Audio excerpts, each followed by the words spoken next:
Good morning, everybody, and welcome to this special session on aluminum. Before we start the session, let me give you a small background about the journey of Asian Metallurgy Show.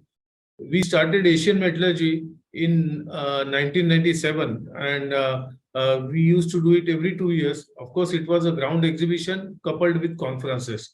So it was a 3-day show, and we had done it earlier at Nehru Center, at NSC Goregaon for so many times. But now after COVID, we have shifted all our activities, including our shows, in on digital platform. And that is how this Asian Metallurgy, 11th Asian Metallurgy is on digital platform. It comprises of an exhibition of around 40 to 50 stands, virtual stands, of course, and daily panel discussions on various aspects, various issues, various problems related to metallurgical sector, ferrous as well as non-ferrous.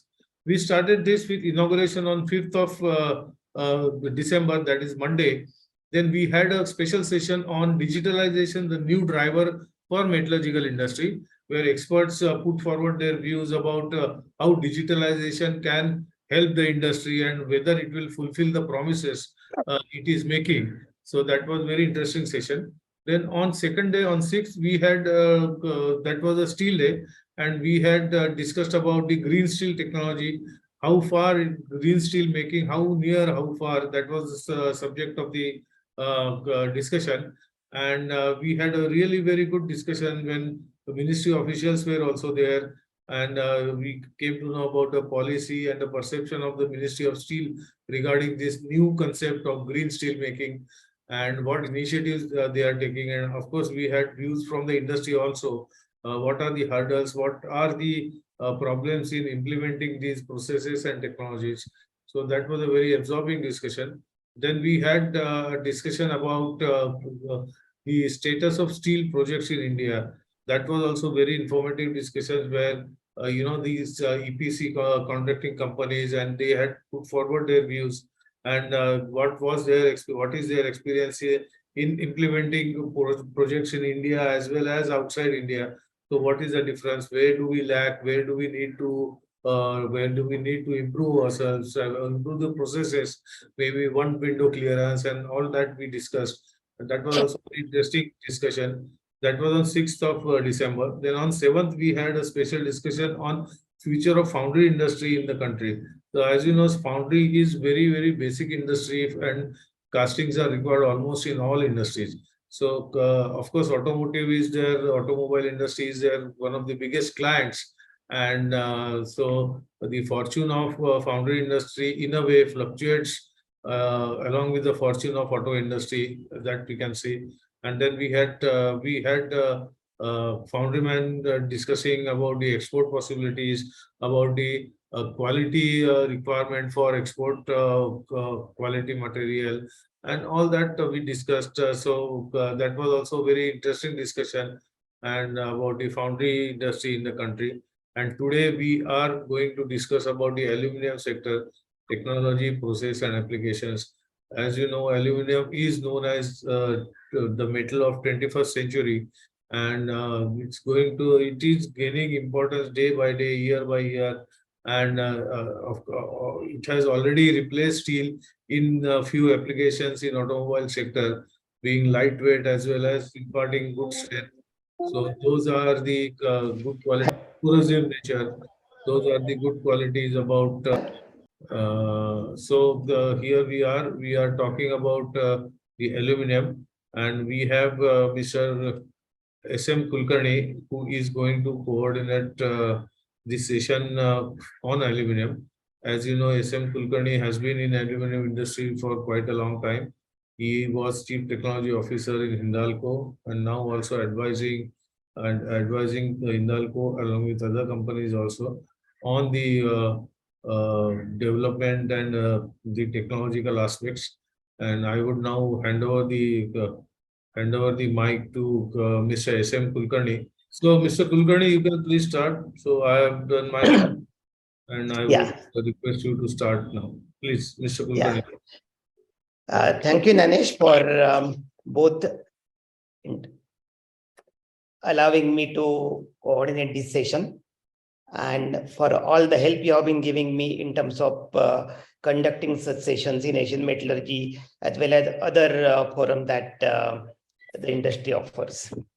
What I have noticed over the years is the growth of any country is decided or reflected in the consumption of various materials by the country.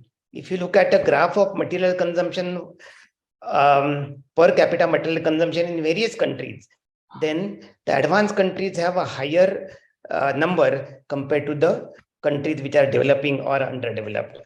Now, when it comes to materials, the primary material which gets consumed is metals, and it is actually led by steel, copper, aluminium, as well as others. Now, with Asian countries becoming important in recent years in terms of consumption number, the consumer number, capital market, etc., metallurgy, Asian metallurgy has got higher amount of importance. And within metals, aluminium, as everybody knows, is considered as the metal of the future. It is already replacing many conventional materials and metals, and therefore it is important to focus on aluminium in the metallurgical industry. There are various aspects of aluminium metallurgy that we have been discussing over the years in Asian metallurgy platform as well as other platforms. This time, we decided that we'll discuss two important areas.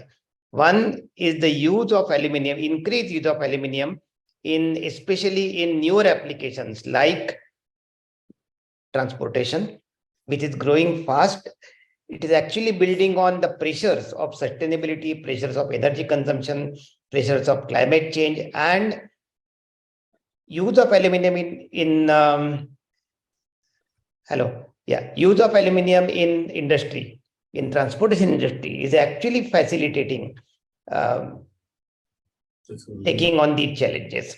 The second area that we'll be talking about is sustainability.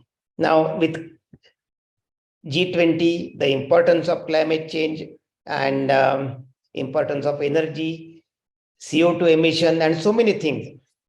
Aluminium is one of the materials which will rescue the world to overcome these problems. And therefore, various aspects of sustainability is what we'll be discussing as a part of this session. To support this discussion, we have three members. The third is to join. The first one is Sagar Dhamorikar, who currently heads the aluminium in transportation business for Hindalco Industries. And there are a number of important aspects of aluminium in transportation that he had led, like increased use of aluminium in railway wagons, the launch of aluminium tankers, and so many things. To address the issue of sustainability, we have Vaishali Surawar, who is currently heading sustainability function at the corporate level in Hindalco. And under her leadership, there have been a number of achievements, including Hindalco being recognized worldwide as the best company, most sustainable company in the area of aluminium. We'll be talking to Sagar and Vaishali. We also have Ullas Parlikar, who will be joining soon. Ullas is basically a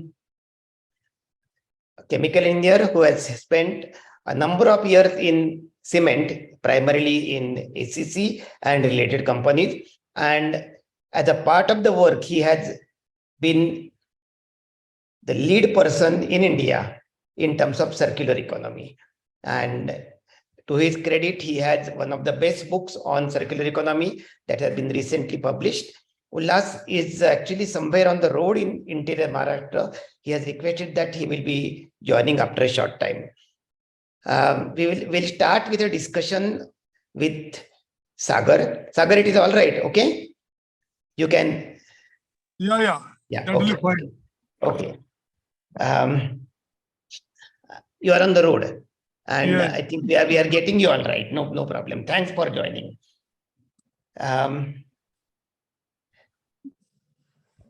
With the importance of alternate energy and carbon emission and so many things,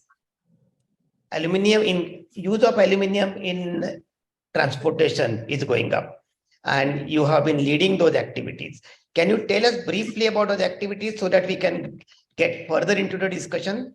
Just one more point at this stage I like to add is one is of course Sagar's background, and second thing is the two subjects of sustainability and aluminum in transportation are closely interwoven. There are other aspects of sustainability in aluminum that we can talk about with Vaishali, but even within transportation, sustainability is a driver and an important function. So in case you want to jump in at any point in time, Vaishali, you are most welcome, even within this discussion. Okay. Sagar's introduction. Sagar is primarily a metallurgical engineer from VIT and an MBA, also a CFA, and he has varied experience, including a long number of years, I think 15, 16 years within Hindalco. He has been currently heading the new area of aluminum in transportation. So over to you, Sagar, to give us some idea about what is your strategy for enhancing the use of aluminum in transportation. Sure. Over to you. Yeah. Good morning, everyone. So the thing is that aluminum, as everybody knows, is primarily used for its lightweight characteristics. So aluminum is lightweight, it's infinitely recyclable, it's corrosion resistance. So having said that, aluminum typically people associate with upstream aluminum, which is highly power intensive industry. So if one really wants to drive the sustainability agenda, one also needs to look into what is called as product stewardship. So if we can harness the true potential of aluminum, we can definitely reduce the greenhouse emission and help in achieving that net zero emission target of various agencies, and typically the COP27 agenda.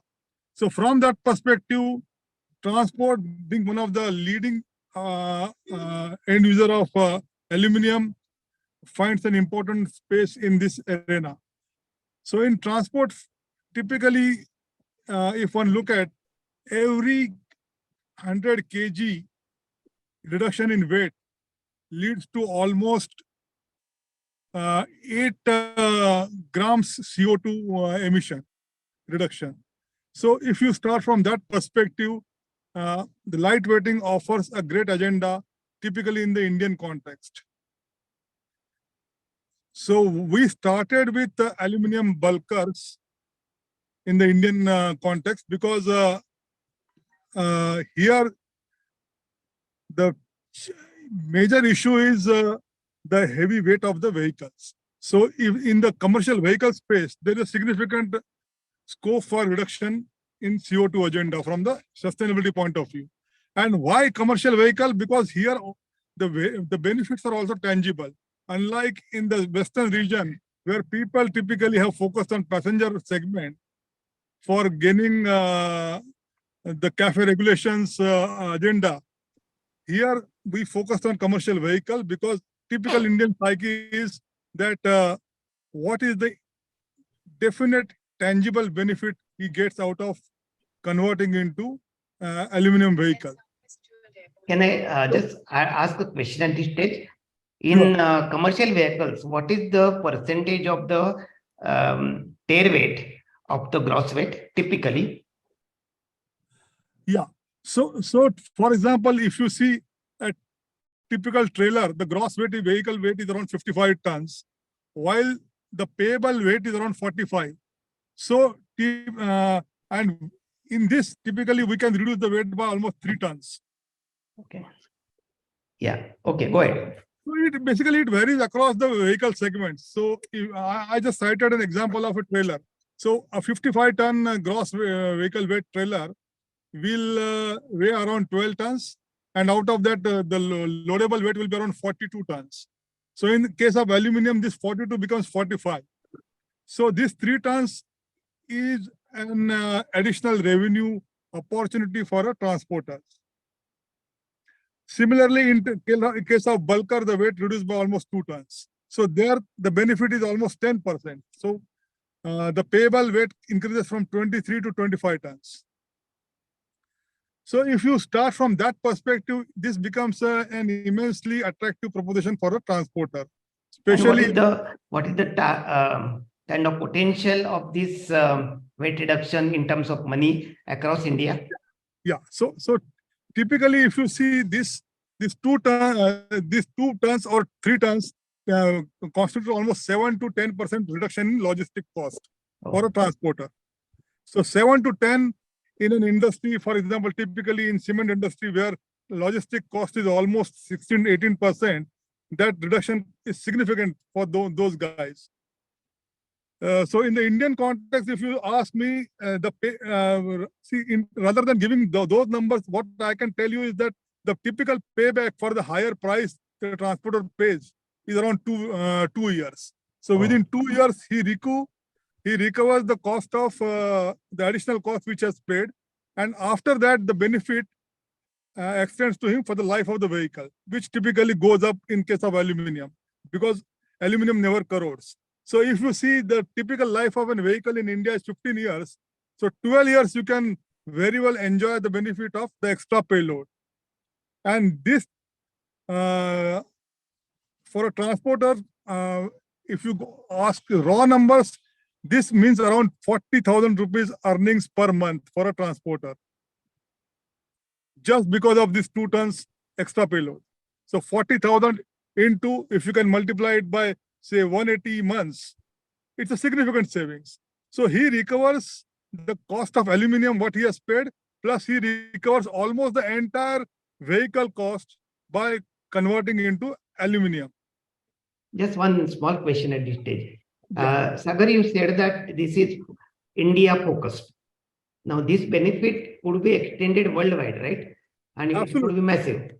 Absolutely. So in globally, if you see, there are some companies like Heil in US or even in Thailand. So there are some people who have converted into aluminum vehicles, commercial vehicles in that space. Though, and if you look at the Tesla new truck, it uses significant amount of aluminum. So from that perspective, it's a new beginning in India, but globally it's a fairly well-established phenomenon. So, and typically with the move towards e-mobility, the potential is significant, because now the challenge for them is the battery cost. And if you have seen, typically only last week, basically there were some numbers published around the battery cost, which has again now gone back from $140 per kilowatt hour to $155 per kilowatt hours. So with the constraints of lithium and the constraints around cobalt mining, the battery cost is not coming down to the level which people had envisaged. The typically industry is looking at around $100 per kilowatt hour kind of battery cost to make it comparable to ICE vehicle. So if the battery cost is not coming down, and if the focus is on e-mobility, obviously then the choice moves to lightweighting. And here aluminum offers immense advantage. And that is one of the drivers in the recent past for the aluminum centric or aluminum focused lightweighting. Yes. So we started from the road transportation perspective, and then eventually we also moved to the railway sector, where the benefit is significantly higher. And again, the context that till today, almost 20% of the railways basically freight trains are pulled by the diesel engines, diesel locomotives. So from that perspective, or even from the perspective of kilowatt hour saving, the advantage in case of railways is humongous. So you can increase or enhance the payload by almost 200 tons per rake, which is significant. So from that perspective, now after the launch of the first freight rake, we see significant scope and traction from the railway ministry. So I would say that the things are looking bright at this juncture. Now, there are some, of course, there are some hitches. It's not as simple as it sounds, because people are nowadays convinced about the product, but they are worried about the ecosystem to service these products. And here is where Hindalco is playing a major role.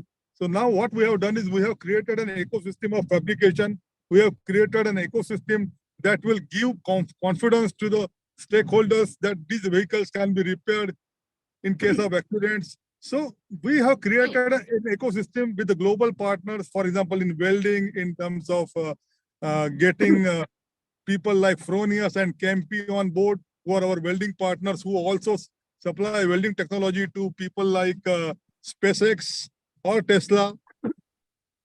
So now people are getting that comfort, and more importantly, even the OEMs are getting that comfort now. And that is the reason why I see a bright future, and that is the reason why I am in Chennai today. Right, great. Sagar, one question at this point.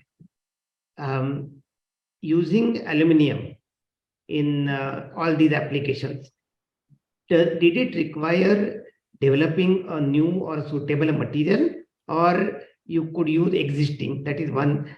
And second thing is the infrastructure that you created, that is distributed like what we have for roadside garages, or it is still focused on the application that you are talking about? So it's a very pertinent question.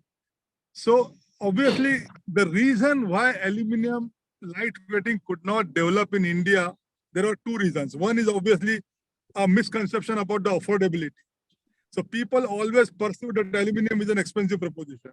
That was one question. That was one of the reasons. And the other is the blissful unawareness about the values that aluminium can bring to the table. For example, you are a metallurgist. I'll tell you, most of us who have studied metallurgy in our degree course, aluminium metallurgy is taught not more than maybe 2 weeks or 3 weeks, and of which it starts at Bayer process, it ends at Hall-Héroult process. So there is a complete lack of understanding about how aluminium can be rolled, how aluminium can be extruded, what are the properties that can be brought in on the table using various alloys and alloying combinations of aluminium. So that was one of the reasons that even in the government sector, people were not aware about the properties of aluminium. Aluminium was perceived as a weak, ductile alloy. So herein, we took many steps to change that perception. And for that reason, we had to create multiple prototypes, because seeing is believing. So that approach is now paying off. So that is one thing. The other thing is, obviously, as you rightly pointed out, you need an alloy of aluminium. So some of these alloys were not existent so far. For example, the hard alloys, which only Hindalco can produce in India right now at Hirakud facility, because the alloying capability, the understanding of metallurgy of alloys, the understanding of processing those alloys, the understanding of rolling, and even in case of extrusion, the kind of metallurgical rigor you need, the SOP you need to follow to get that requisite temper. So that is somehow something which was amiss in the Indian context. So now, yes, the understanding is there, and there are only few players who are capable of doing that. So this is good for us in the sense that as a company, I have got a first mover advantage, which nobody can beat.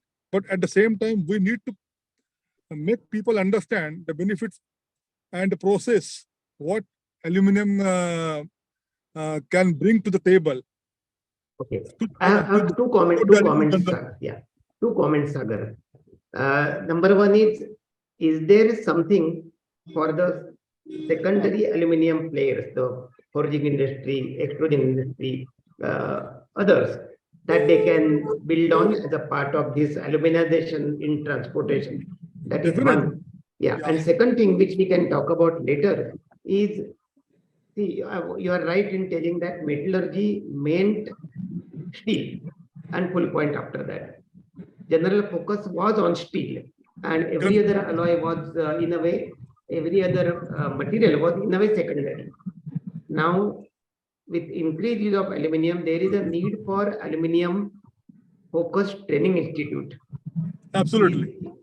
So that we can study end to end, we can study the process part of it, the mechanical part of it, the application part of it.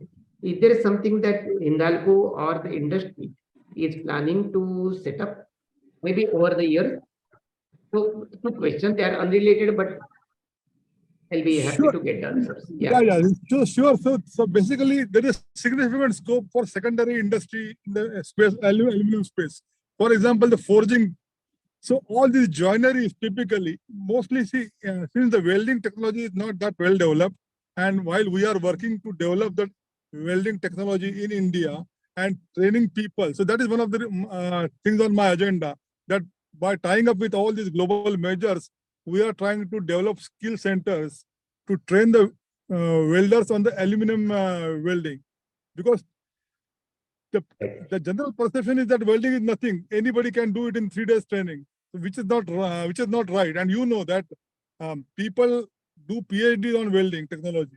So unfortunately, that rigor was missing in India. So we are trying to bring in that rigor in India by developing those skill centers in partnership with some of the global majors. On the other side, for example, you mentioned about the casting industry. See, if you see the Tesla's all vehicles are nothing but the castings.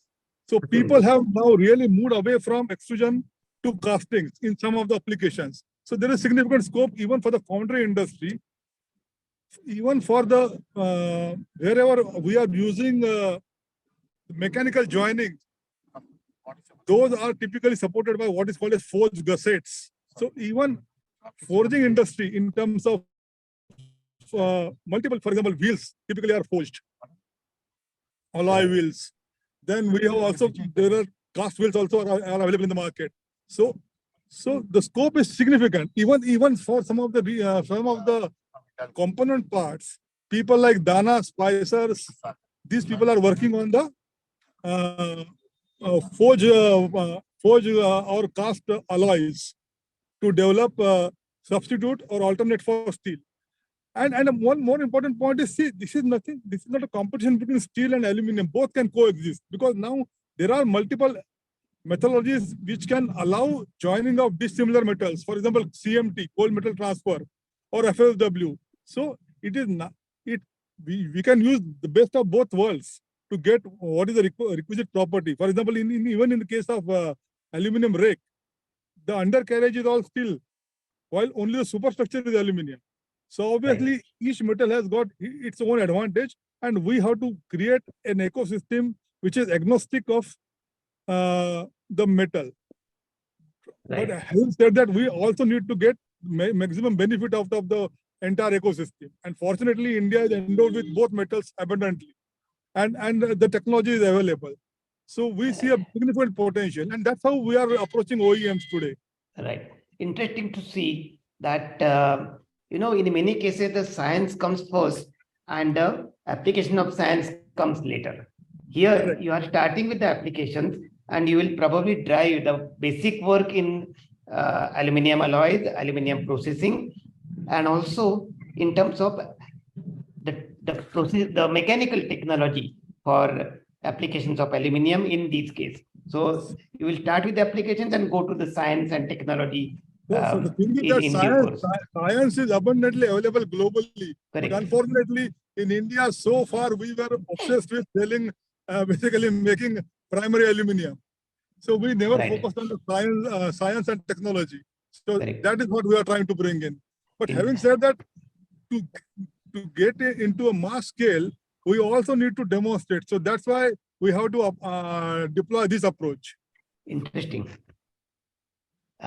What kind of target for aluminization, percentage aluminization of a vehicle weight in various classes? You have, what is your dream? See, as I said that everything is possible in aluminum, but at the same time, it won't be economically viable.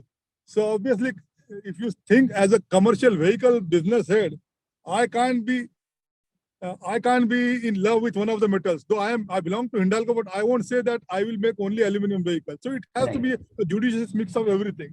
Having said that, the target weight reduction, typically what OEM looks for is around 15 to 20% in the gross weight, Oh, and which is easily possible without putting too much burden on the finances. okay. With increased aluminization of these vehicles, you will probably have a big opportunity for recycle at the end of life. Absolutely. And So this is a very interesting question. Now, for example, today, many of the last mile e-mobility people are asking for aluminum cargo boxes. So if you have seen, there are multiple startups who are venturing into last mile delivery. So there are three-wheeler companies, there are LCVs, variants of the OEMs. So these people typically are now shifting towards aluminum cargo boxes.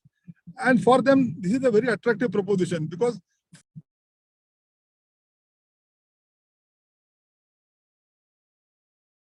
mute. range anxiety. As you rightly pointed out, the recyclability of aluminum. So here we can give them an assured guarantee that I can buy back this cargo box, whether it is damaged or it is not damaged. If you wish to sell it, I can buy it at 70% of the prevalent LME at that point in time. And as you know, that because of the environmental concerns, the aluminum cost is only likely to go up going forward. Because as people move towards renewable energy, or people are worried about the pollution, the number of smelters will keep on decreasing. And to that extent, recyclability is going to pick up. So from that perspective, it offers an enormous attractive proposition for the buyer. That after 5 years, because of infinite recyclability of aluminum, I can buy that this thing back. And so that basically reduces my TCO of aluminum. So that is a very attractive proposition for the aluminum end user also. I observed that earlier when aluminum started, it started with applications in aeroplanes. Correct. But now we have come to the ground and we have a much wider set of applications. Absolutely. And you have railway wagons, you have bulkers, etc. But I'm sure you will come down to the autos and the good old cycles, which will increase the aluminum consumption of aluminum. Yeah. Cycle is a big agenda on our book. So because, for example, globally, everyone is using aluminum cycles. Right. Typically, India is the only country where people still use steel cycles, and you see that those cycles after 7 years completely dilapidated or rusted condition. So Right. if you can move to aluminum, it's a big opportunity. With road, it is linked probably to the road conditions. And as road conditions improve, which is the parallel agenda that government is progressing, I'm sure cycles will become prominent And also. not only that, it also offers a cost-effective substitute to scooters if you can convert those cycles into e-cycles. Right. So there are Exactly. multiple guys like Yulu and all who are converting those cycles into electric cycles. Right. Exactly. The second point that I noticed from your discussion is there is a big opportunity for MSME to take on the applications of aluminum in transportation and develop a number of sectors which could be the support that you require for welding, maintaining, etc. And probably the recycle, where I'm sure some big there's a scope for some 1 or 2 big players to come up, so that 15 years down the road, when these materials start getting recycled, you generate a lot of value. Absolutely. And you don't need expertise of recycling because there is no other contamination. Correct. Exactly. Primary aluminum. So it's that way much easier than recycling aluminum from, say, electric sector. Very interesting and very high potential area that you are getting into it now. And one more, before I close, one more point. See, why I see a big potential for MSME. The reason I focused on commercial vehicle, one of the reason was most of this bodybuilding Are MSMEs. is done in MSME sector today. So most of these sectors in an unorganized sector, be it trailer manufacturing or be it bulker bodybuilding or cargo box building. So You have any estimates of potential new job generation through this? Yeah, so obviously, so we did a study on the last mile mobility. So Okay.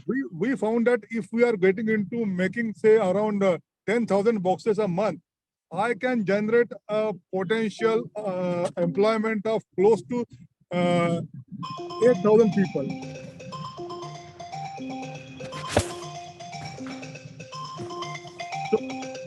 So and if you see in India, almost Yeah.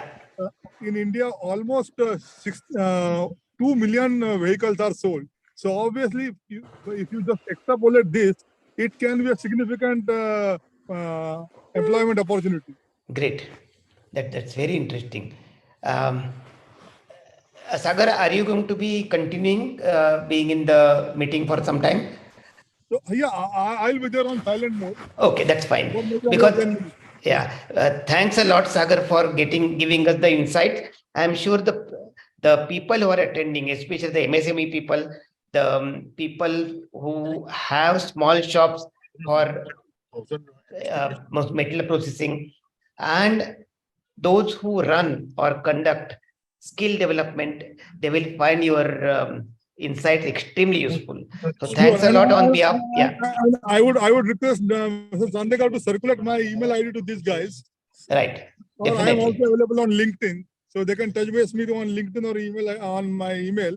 So if not possible today, we can definitely have Yeah. a one-on-one discussion going forward. We will generate a network out of it Sure. so that it helps both. Thanks a lot, Sagar. Thank you. Yeah, Yeah. please. Mute.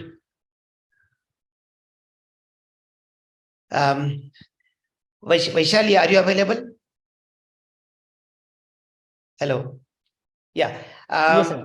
While we are on aluminum in transportation, I just wanted to ask one question before we shift to sustainability and your part of the work.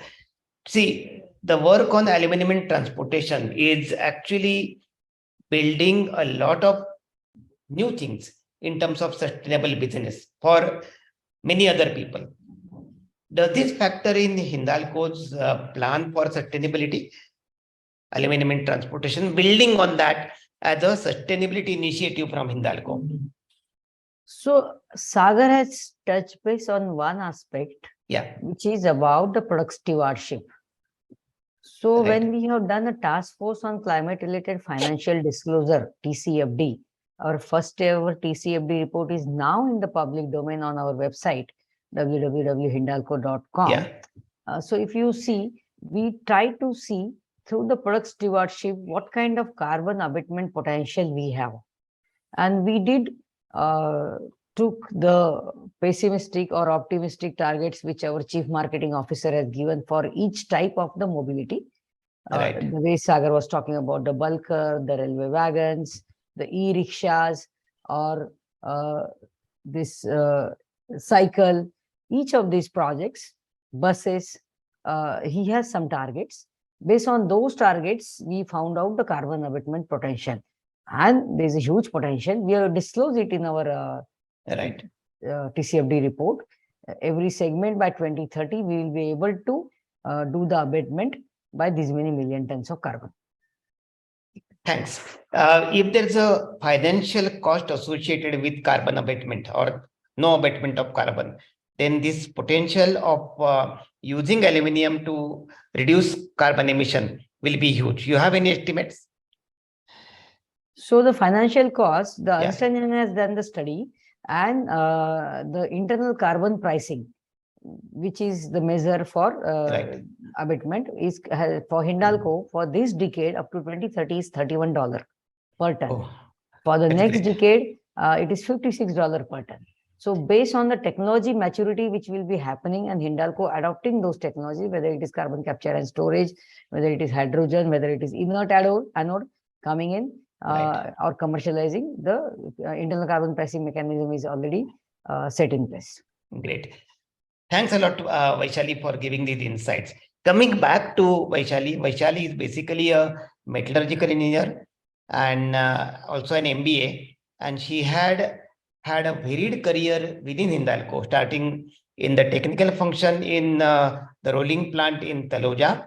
And then she has handled quality across Hindalco. She has been a unit head and also now spearheading the sustainability activities across Hindalco.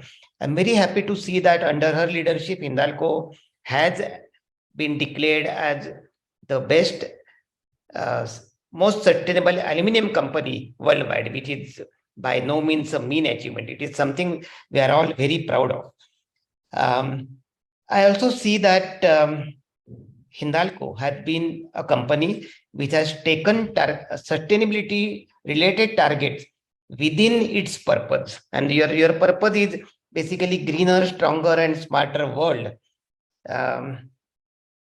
providing We manufacture materials. Yeah, innovative solutions. That make the Now, world greener, stronger. Yeah, that's great. So it is embedded in everything that you do. And that is what has led to getting that recognition. It is not only lightweighting, it is entire manufacture, and the focus is on your customer. What you do helps the customers. I would have been very happy if Ullas was around, because he works on circular economy.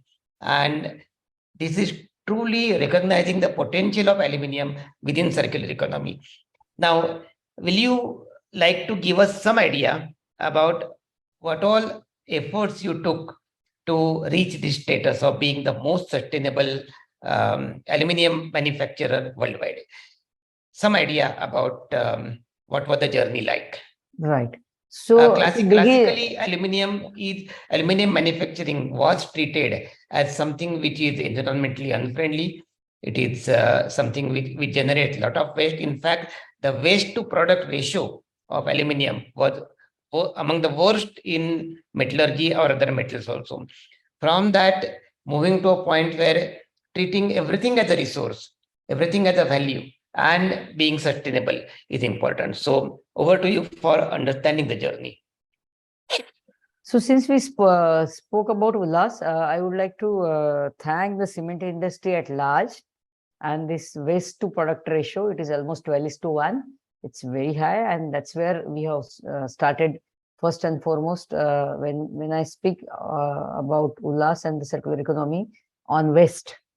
So one is circular economy, about what Sagar spoke, end of life, and you getting it back through the recycling route as a raw material. The other aspect is waste recycling. We have extensively worked on that. And today, as I speak to you, 86% of the waste is going as a raw material to cement majorly, and also for road making, for brick and every other application. We are working with many IITs. We are working with IMMT, CRRI to ensure that the applications are developed, applications are getting into the notifications of the government. And that's how we are trying to promote aluminium usage in various segments. Right. Aluminium, so waste usage. It is not only an environmental problem or a technical problem. You have to work on technical aspects as well as the policy. Both. Policy and regulations and all that. Absolutely. And where there are the major hurdles in the journey? I think taking a systematic approach is what matters. Hindalco has been, or Vedanta also must have made multiple roads from red mud since long, 2018, 17, 16, I have seen road patches are tried with the red mud. Right. But going to the right or following the right path to get into the Indian Road Congress's code and get it qualified as a raw material for road making, red mud especially, is an approach which we just took 1.5 years back. We signed off with CRRI, gave them 5 tons of red mud, and they have done various admixtures of red mud with bottom ash. And that's how they have studied extensively. And they had NERI as their partner in various laboratories tests. And TCLP, STLC, everything is studied. And all those hydrogeological studies, all the physical and chemical characteristics.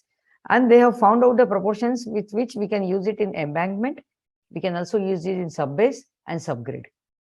After doing that study, when we when we participated in the Indian Road Congress's presentations, where MORTH, MORDH, the Highway Authority of India, NHAI, everyone was there. And then we were now allocated a pilot road near Utkal Refinery. Okay. That pilot road also will be under the supervision of CRRI.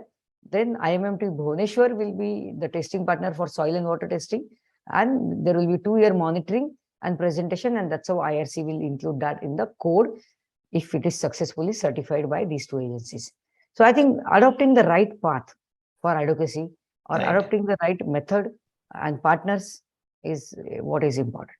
I see that rather than giving people red mudki, lay low and do what you want with that, you have given them a solution and you have partnered in solution. And that is what has made a difference in terms of acceptability. So it's a great new direction that you have taken. Yeah. So just on the waste, there's another innovative approach which we just adopted. We have run a clean tech challenge on the social media for 2 of our problems, which are again associated with the waste. The flue gas desulfurization is mandated by the government, and our first ever flue gas desulfurization unit in Mahan is commissioned. So before the commissioning, we knew the waste is going to be the challenge. Hindalco has adopted semi-dry technology to reduce the water consumption, while NTPC has gone for technology where they are using full water waste technology, and that's how they are producing calcium sulfate, while we are producing calcium sulfite. And we knew this waste also has to be now filled in the landfill, and which we thought we should proactively work and find an application. We have run the startup accelerator and got the 60 to 80 startups shortlisted. Manuslab, which is an MIT-based startup, was our partner. And now we have onboarded 4 startups with whom these IIT, MIT professors will be guiding, and will find usable applications for the upcoming waste. Or I would say it's a proactive approach on waste management. Calcium sulfide. What is the product? Sulfite. Sulfite. Okay. SO3. Similarly, we are going for the single-use plastic-free Hindalco certification by CII for all our sites. But today also, in the finished good packaging, we use around 3,800 tons of plastic. We are following the EPR. We have tied up with the CPCB authorized recycler for EPR obligations. But we want to move all this plastic, 11 types of plastic we use for packaging of finished goods, be it FRP, be it extrusion, be it foil. So we are trying to work on developing the alternates for plastics. There also we are tied up with 4 startups, and they are working on developing the packaging film with bamboo, with molasses, and again under the guidance of these IIT professors. Biodegradable materials. Biodegradable materials. Great. That's very interesting. One question at this stage is, each of these projects, does it make economic sense for Hindalco? Why I'm asking is, sustainability is desirable. Everybody wants to have a sustainable world. But when it comes to asking for money for working on this project, generally top managements are not very ready. So I got your point. I think there is a long-term view, long-term approach, and sustainability is not viewed through a single lens of economics. Right. So people have broadened their thought processes. Today, the red mud and the bottom ash and the fly ash, which we are giving to cement, we are subsidizing. The quantity and the amount of subsidy is in crores, and we are disclosing it in our annual reports. Annual integrated report we started publishing since last year, and that's how we are disclosing every expense on sustainability. But I think it is the long-term vision that yes, these initiatives are going to give the value or add value to the Hindalco's bottom line and top line both. Great. So taking a long-term view on sustainability is what is helping you spend today for long terms. And your projects make economic sense for your partners anyway, because you are taking up the load. Very interesting. Because I always felt that sustainability very often becomes an emotional appeal rather than a logical appeal. You have a combination of both, which is helping in promoting Hindalco's sustainability initiative. Very interesting. Now, what kind of work did you have to do with the regulators, BIS and others and how ready were they in terms of supporting sustainability initiatives of a private regulate- company? Yeah, a private company is something, I'll just tell you. Yeah. As I spoke about CRRI, I spoke about this IRC. Private companies, are you trying to ask me about the regulators or private companies? Not clear. Sorry, sir. Especially regulators, because they will be seen as helping a private company improve their sustainability. So if I have to talk about CPCB, MOEFCC, or Niti Aayog, there is a committee on circular economy on Right. Niti Aayog, where we Right. have to go, and we also are a party along with the other industries who are invited. There is a circular economy policy which is being spearheaded by JNRDCC, wherein Vedanta, Nalco, Hindalco, all are participating. Right. And one committee only on red mud, another committee only on SPL. And that's Okay. how the policies are getting. And the Cement Association is also part in that. Okay. So that's how I think there's active participation. Many forums in this country are coming up, and the policies and frameworks are coming in existence. On 1st of April 2022, the ash notification came in, wherein it is mandated to the producers, all the power plants, as well as it is mandated to the nearby users, the road makers, the brick makers, to use that ash from those power plants. So that's how red mud policy will also come in. So it is mandated to users as well as to the generators. Very, very interesting that to see that the regulators are also helping resolve the problem rather than living with the problem. That's very interesting. Coming to aluminium, coming to aluminium recycle, I just wanted to ask one important question, that as aluminium is one of the major facets of aluminium is recyclability. And as aluminium usage increases, recycle also will increase. Now, let me tell you an interesting experience. I was actually working for a catalyst manufacturer. He was using it for a particular reaction. And while using this catalyst, he asked us to go on improving the catalyst activity. We applied science and technology and improved the catalyst activity multifold. And the result was that our business collapsed, because the catalyst that we use would not require replacement. It was perennial catalyst. So our catalyst became so good that the customer stopped buying the catalyst from us because he didn't require it. Our one batch of catalyst or two batches of catalyst would serve him perennially. Now, working with aluminium recycle or recycle projects has that risk that it will start affecting your core, the primary. I don't think so, because the way India is growing, 6.8% CAGR, the aluminium requirement and the estimations, if you see the key segments, it is construction, it is transportation, it is, you've seen the aerospace, electrical, building and construction I spoke about. So the way the segments are growing, we really need both. Okay. Because we have not yet started the big plane recycling in this country. 40% of the scrap is getting imported in this country. Right. So that means country needs both. Also, the value-added products are getting imported in this country. Right. So country needs both. Good. At least for next 15 years, we'll probably need the primary aluminium until the aluminium usage goes up, because what we are recycling today is what we bought 15, 20 years back. I'm sure the electrical cables which do get recycled, they have a lifetime of maybe 30, 40 years. They are never brought down for replacement for 30, 40 years. So recycle is small today mainly because we consume very little aluminium in past. Now with the GDP going up, the consumption going up, aluminium consumption has started, and therefore it will come for recycle maybe 15, 20 years down the road. So there is no challenge to primary aluminium for next maybe 20, 25 years for certain. Right, good. I just wanted to ask you two more things. There are primary targets for aluminium process that we normally report as a part of the energy consumption, the waste generation, water consumption, and all that. How Hindalco and Indian industry fares with global competitors in this? What are our targets? What are our directions in this?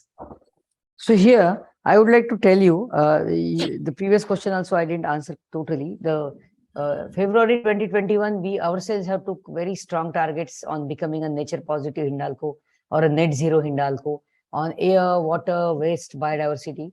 And we have taken the targets for ourselves, more stringent than anyone else is asking for. Like zero waste to landfill by 2030 is our internal target. In the public domain, we have put 2050, though, and factory by factory, we started making it zero waste to landfill factory. At this moment, 2 of our factories are zero waste to landfill factories. And that's how the large play has started. 114% of red mud is getting used from 3 refineries, while 4th refinery, we are working on various application developments with various institutes. I spoke about few applications. Then ash, before the notification came in existence, we were already 116%. So the legacy part, what is generated was also getting used. Legacy part is also getting used.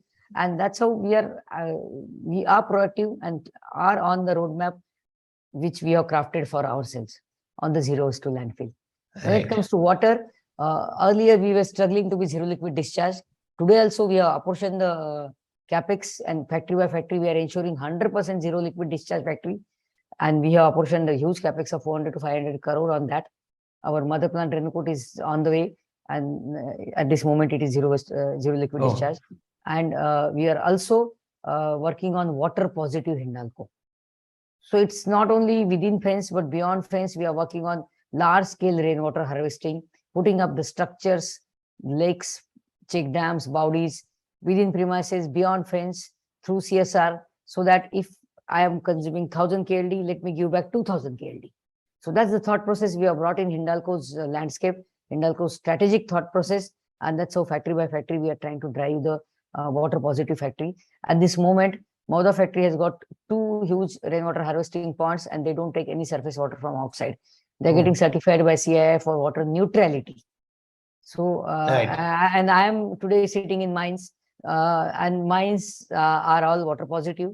We are working with DNVGL for assessing the debit and credit. Also, we are working with GCRS for scientifically doing the assessment of all the, I would say, the strata, the topography, and trying to identify the more and more structures to be put, so that we are water positive, and we have the DNVGL certifying mines water positive, downstream getting certified by CII.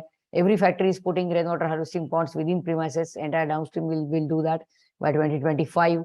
And that's how and then beyond fence work will be done for Renukut, Aditya, the larger factories where 27,000 KLD, 42,000 KLD is used, and we'll try to give back at least 2 times. That's great. The entire Hindalco will be water positive. Similarly, right now there is a workshop happening on biodiversity. International Union for Conservation of Nature is our partner. 9 mine leases and 4 factories are already assessed for biodiversity management plan by IUCN on a 4-season study, very systematic study. And we are working on number of floras to be increased, number of faunas to be increased, various habitats to be created within fence or within buffer zone with the forest department and all those partnerships, so that we are I would say, no net loss on biodiversity company. It's a long drawn process, but we are committed for that. All this is helping in terms of your social image, and it's monitored. Yes, that's where we are DJSI's World Index and a leader. Not only DJSI, MSCI is our rating is now BBB. Sustainalytics has reduced our risk rating from 46 to 34 now. Then Frost & Sullivan has rated us, that's Sustainable Corporate of the Year, first runner-up award last year as well as this year.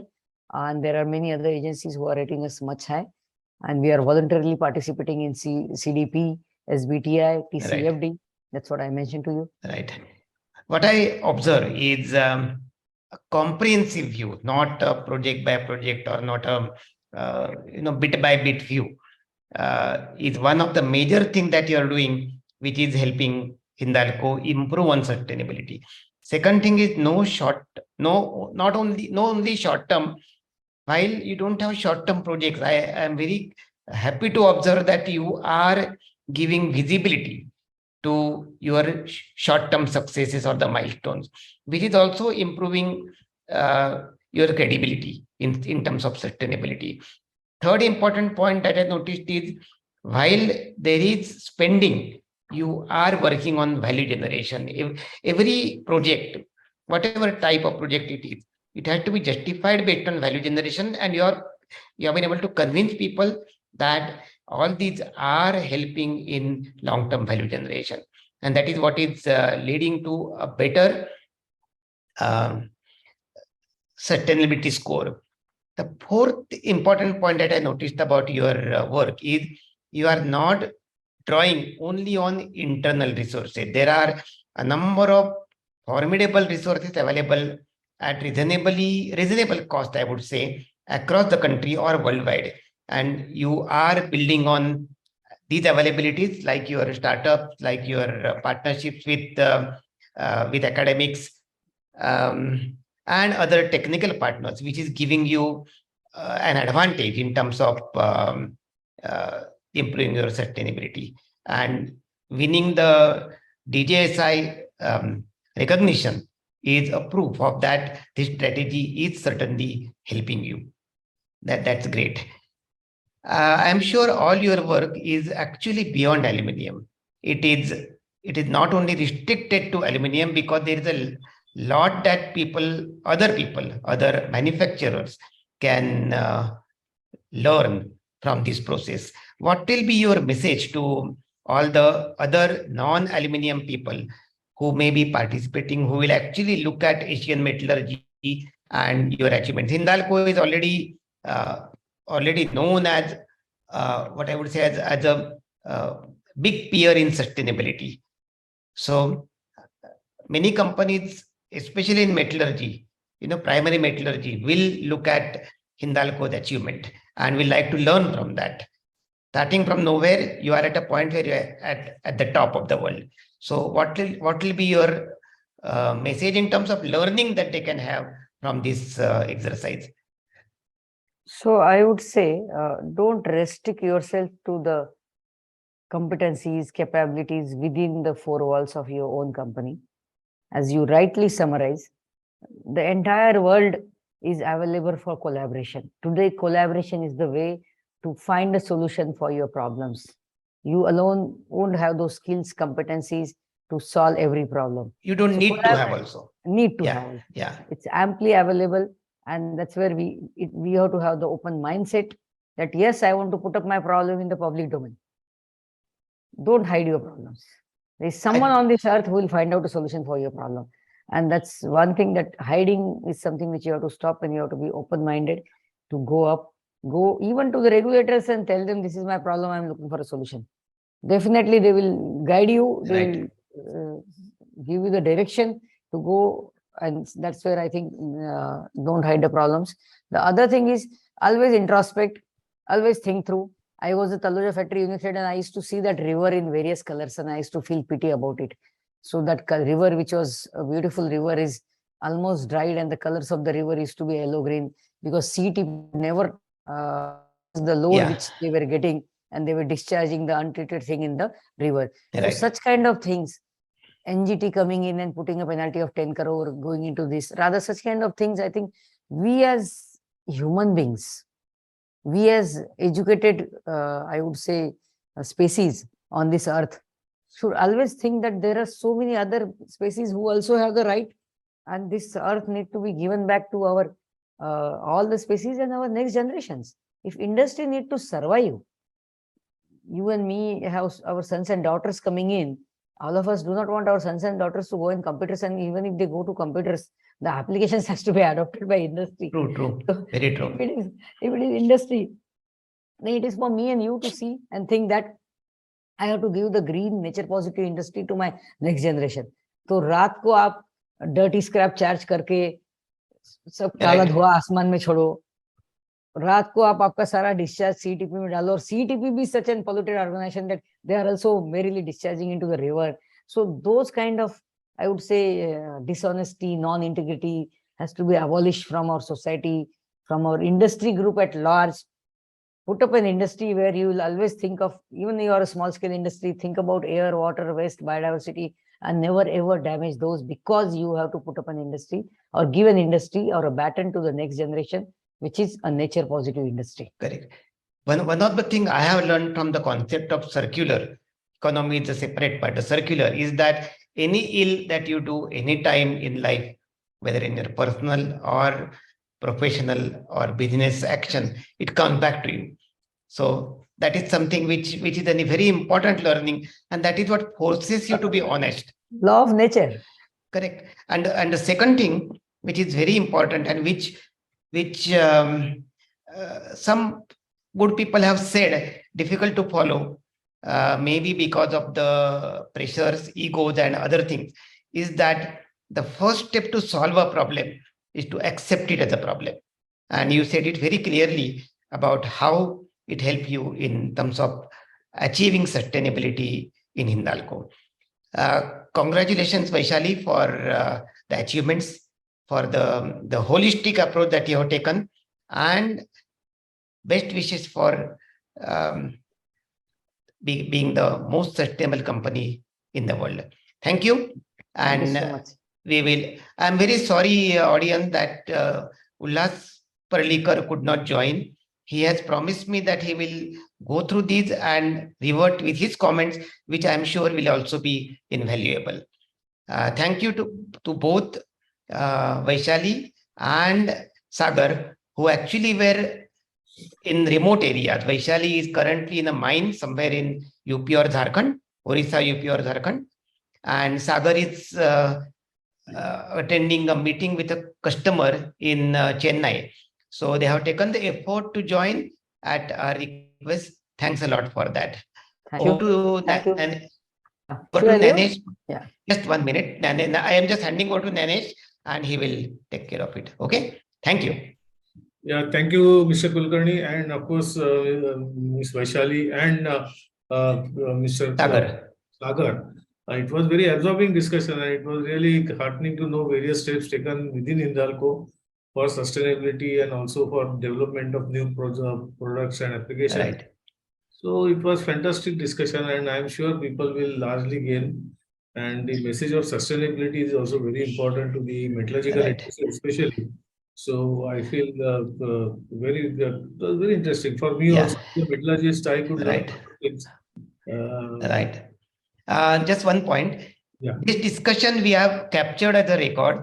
We will Yes. be converting, making it available on YouTube for people, and Yes. we also will be publishing it in Metal World, so that Yes. it was an important, valuable Absolutely, discussion. absolutely. which It was will be a very captured. valuable sort of a piece Yeah. of information. Right. Share knowledge sharing. So Yeah. we will do like this. We have a Metal World YouTube channel, and we will record this, put it on, post it on our Right. channel, and again redistribute it to the large audience at national Yeah. and international level. So it will. I can tell you, it will go at places. So thank you very much. Thank you. for Thank you, the- Vaishali. And And thank thank you, Sagar, if you are still there. Yeah. And Okay. thank you, Mr. Kulkarni, for conducting so well this discussion. And we will be in touch. Thank you very much. And Thank thanks audience for having patient attendance. Thank you. Thank you. Okay.